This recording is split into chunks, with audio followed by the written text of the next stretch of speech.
Hello friends, welcome to our official channel the goal achiever. मैं राम कुमार कर्ण आप लोगों का स्वागत करता हूं हमारे यूट्यूब के official channel the goal achiever पे। जी हां फ्रेंड्स, काफ़ी दिनों के बाद मैं आप लोग के सामने हाजिर हूं और एक बहुत बड़ी खुशखबरी लेके आया हूं कि बिहार 10+2 लेवल की जो वैकेंसीज है वो आउट हो चुकी है और बहुत बड़े पैमाने पर ये वैकेंसी रिलीज की गई है। 12,000 के आसपास आपको वैकेंसीज है और ये लगभग 10 साल के बाद, जी हाँ फ्रेंड्स, 2013 के बाद इस साल वैकेंसी रिलीज की गई है। तो चलिए हम लोग डिटेल में जानेंगे कि कौन कौन से पोस्ट के लिए वैकेंसी रिलीज की गई है और इसमें एज क्राइटेरिया क्या होगा, सिलेबस क्या होगा, प्री और मेंस एग्जाम्स में के जो एग्जाम पैटर्न है वो क्या है, सैलरी क्या रहेगी और सिलेक्शन प्रोसेस क्या रहेगा और एज क्राइटेरिया में फीमेल के लिए कितने एज तक वो फॉर्म फिलअप कर सकती हैं और जो EWS, OBC, SC, ST का जो सर्टिफिकेट है, जो कैटेगरी सर्टिफिकेट है, उसके रिगार्डिंग भी इसमें कुछ डिटेल दी गई है, उस पर भी हम लोग फोकस करेंगे। और चलिए तो हम लोग आज डिटेल में इस वैकेंसी से रिलेटेड हर एक पॉइंट को जानते हैं। जैसा कि आप लोग को स्क्रीन पे दिख रहा होगा, बिहार कर्मचारी चयन आयोग के द्वारा ये वैकेंसी रिलीज की गई है। तो सबसे इंपॉर्टेंट पॉइंट है, ये वैकेंसी जो है 27 सितंबर यानी कि इस मंथ के 27 तारीख से आप इस फॉर्म को फिल कर सकते हैं और लास्ट डेट 11 नवंबर 2023। जी हाँ फ्रेंड्स, 11 नवंबर 2023 तक आप इस फॉर्म को फिल कर पाएंगे, यानी कि काफी लंबा समय दिया गया है इस फॉर्म को फिल करने के लिए। यानी आपको 11 नवंबर तक आप लास्ट इसके पेमेंट कर सकते हो और इस फॉर्म को फिल कर सकते हो। इसमें बहुत सारी वैकेंसीज आई हैं, क्लर्क लेवल की है, रेवेन्यू ऑफिसर यानी कि राजस्व कर्मचारी की वैकेंसीज है, पंचायत सचिव की वैकेंसी है, जो अपने में ही काफी अच्छी वैकेंसीज मानी जाती है और अर्निंग के मामले में भी काफी अच्छा पोस्ट है। और ये रेगुलर वैकेंसी है, यानी कि ये संविदा पे नहीं है, ये आपको डायरेक्ट यानी कि एज अ पे स्केल और ग्रेड पे आपको लिया जाएगा। नेक्स्ट, टोटल वैकेंसीज की अगर मैं बात करूं तो टोटल नंबर ऑफ पोस्ट में बहुत सारे हैं, जैसे कि आपको टाइपिंग के लिए भी पोस्ट है, निम्न वर्गीय लिपिक भी है, राजस्व कर्मचारी भी है, सचिवालय के लिए भी है। तो बहुत सारे पोस्ट मिलाकर यहाँ वैकेंसीज रिलीज की गई है। टोटल वैकेंसीज की अगर मैं बात करूं तो 11,098 वैकेंसीज है, तो लगभग 12,000 वैकेंसीज आपको देखने को मिली है, लगभग 12,000 के आसपास आपको वैकेंसीज है।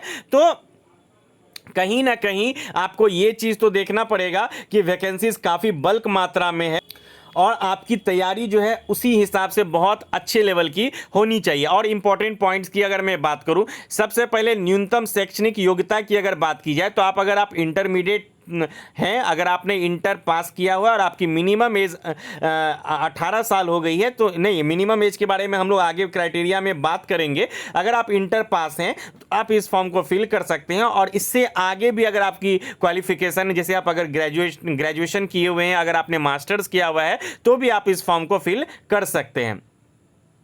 और यहाँ पे ये दिया गया है कि बिहार अधिनियम 15/2003 के आलोक में राज्याधीन सेवाओं में आरक्षण का लाभ राज्य के मूल निवासी को ही दे है। तो आरक्षण का जो लाभ मिलेगा, जैसे हर कैटेगरी, कोई SC ST से आते हैं, कोई OBC से बिलोंग करते हैं, तो यहाँ पे वैकेंसीज में एक चीज़ और आपको देखने होगी कि यहाँ पे जो है ना, भारतीय नागरिक जो भी हैं, यानी कि ऑल ओवर इंडिया से इस वैकेंसीज को फॉर्म फिल कर सकते हैं लोग, यानी कि लेकिन उनको जनरल कैटेगरी में ट्रीट किया जाएगा और कैटेगरी का जो लाभ है वो सिर्फ बिहार सरकार यानी कि के द्वारा जो बिहार गवर्नमेंट के अंदर आते हैं उन्हीं को कैटेगरी का लाभ मिलेगा, यानी कि रिजर्वेशन का फायदा उन्हीं लोगों को मिलेगा जो बिहार के मूल निवासी हैं। तो ये चीज़ आपको क्लियर होनी चाहिए। आप फॉर्म भारत के किसी भी राज्य से हैं तो आप फॉर्म तो फिल कर सकते हैं, लेकिन आपका जो कैटेगरी है वो यहाँ काउंट नहीं होगा, आप जनरल में ही काउंट किए जाएंगे और कैटेगरी का जो लाभ है यहाँ बिहार के मूल निवासी को ही दिया जाएगा।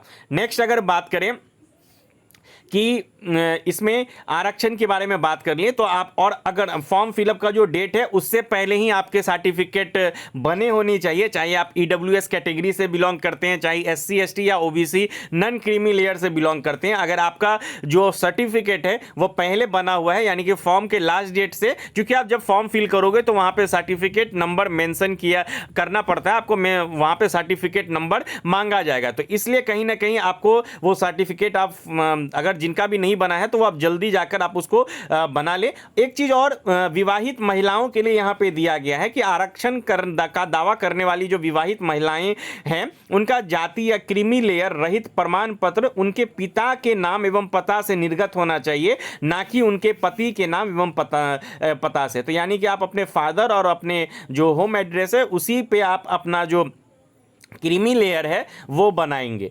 अब नेक्स्ट बात करते हैं कि उम्र सीमा, तो जो भी न्यूनतम 18 वर्ष है, जिन्होंने अभी कुछ दिन पहले इंटरमीडिएट क्वालिफाई किया है, आपने इंटर पास किया और आपका एज 18 साल हो गया है, तो आप इस फॉर्म को फिल कर सकते हैं। और मैक्सिमम जो है जनरल कैटेगरी के लिए 37 ईयर यानी कि 37 साल के तक लोग यहाँ पे फॉर्म फिल कर सकते हैं। जो जनरल कैटेगरी की महिलाएं हैं वो 40 वर्ष तक, पिछड़ा वर्ग, अत्यंत पिछड़ा वर्ग और पुरुष और महिला 40 वर्ष और अनुसूचित जाति, अनुसूचित जनजाति 42 वर्ष तक इस फॉर्म को फिल कर सकते हैं। तो ये हुई उम्र सीमा की बात। अगर वहीं परीक्षा शुल्क की अगर मैं बात करूं तो जो भी सामान्य वर्ग से हैं पुरुष अभ्यर्थी वो 540 रुपये उनको लगेगा। अनुसूचित जाति और अनुसूचित जनजाति के अस्थायी निवास के लिए 135 रुपये और सभी श्रेणी के दिव्यांग अगर हैं तो उनको 135 रुपये और सभी श्रेणी की महिलाएं जो कि बिहार की अस्थायी निवासी हैं सिर्फ उनके लिए 135 रुपये दे है। और बिहार राज्य के बाहर जितने भी सभी श्रेणी के अभ्यर्थी हैं उनको 540 रुपये ही